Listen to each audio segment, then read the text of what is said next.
Hello friends. On this episode of the video newsletter, we're going to consider two questions that were made popular by the author Andy Stanley in his book, How to Be Rich. And the first of those questions was, are you rich? The second of those questions is, are you generous?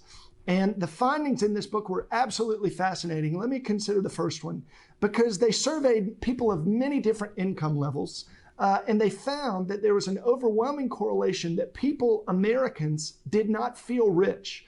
And when they would go back and ask them, well, what would it take for you to be rich? They always quoted whatever their income was times 2. So the guy that was making $50,000, do you feel rich? No, not at all. Well, what would it take for you to feel rich? Well, if I were making $100,000, I would feel rich. And the guy making $100,000 would say the guy making $200,000 is rich. And the guy making $200,000 would say that the guy who's making $400,000 was rich.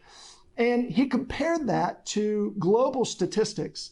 And he would respond and say, did you know that if you make over $48,000, then you are in the top 1% of global income earners? So to say that a different way, financially, the difference between you and Bill Gates is smaller than the difference between you and the average person living outside of the US. So it's fascinating that Americans, by and large, don't think they're rich, and yet they overwhelmingly are. And then when you contrast that to the question, are you generous?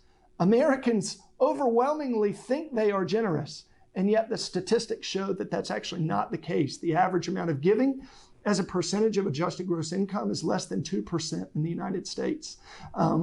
And Andy Stanley actually found that as people's income went up, their percentage of giving went down. And you'd think it'd be the opposite.